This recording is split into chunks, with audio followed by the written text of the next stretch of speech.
Okay. Your turn. My name is Sabrina, and today I would like to talk to you about why you as a community should invest in transitional housing.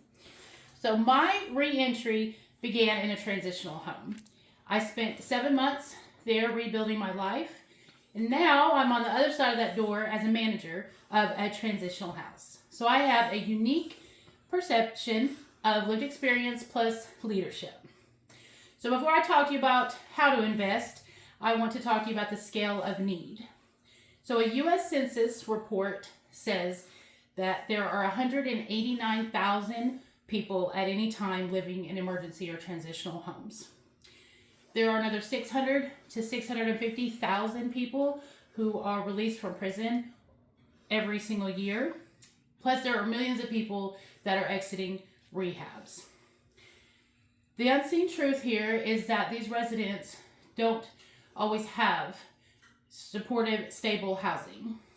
When they do have supportive, stable housing, they do not just receive services, but they contribute to the community. They work, they volunteer, they reconnect with their family and their friends, and they reduce the strain on emergency services. Transitional housing lowers recidivism, it reduces the community cost, and it strengthens our neighborhoods. So first, let's talk about recidivism. Re-entry is the most vulnerable period of a person's life coming out of prison or rehab.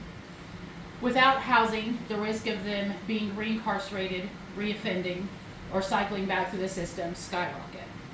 The Bureau of Justice states that 68% of the people released from prisons will reoffend.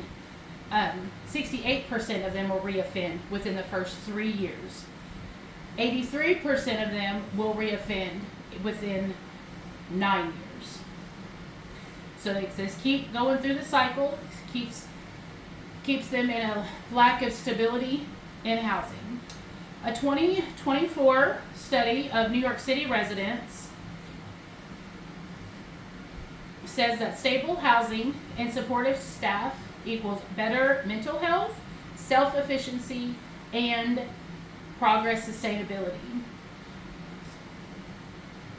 So the key takeaway from this is if there is a safe landing, it is easier for people to stay on track.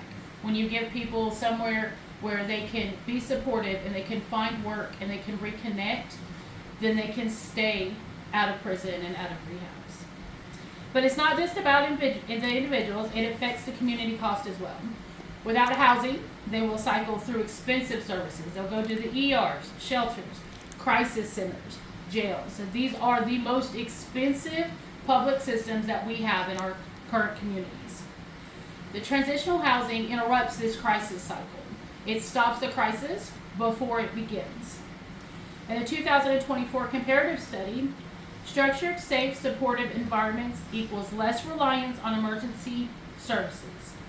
It's cheaper and more sustainable than people moving in and out all the time. Beyond the money, it changes the community itself. Transitional housing strengthens community health and compassion. We build a social connectedness. We reduce isolation. With improved connectivity with our neighborhood, it is a predictor of long-term success. The benefits to our neighborhood is safer, stronger relationships, healthier families that aren't broken apart by the system.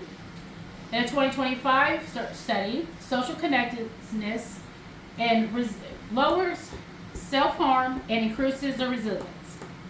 When people thrive, communities thrive. So what do we do with this info?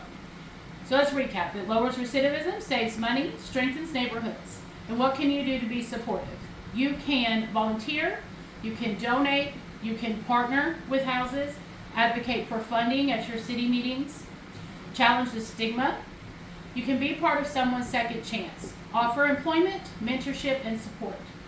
I know the power of transitional housing because I've lived it. When we invest in housing, we invest in people, safety, and the future where rebuilding is possible. Thank you. Great. Thank you. How long was it? 4 minutes and 45 seconds. Okay. Still recording. Still recording.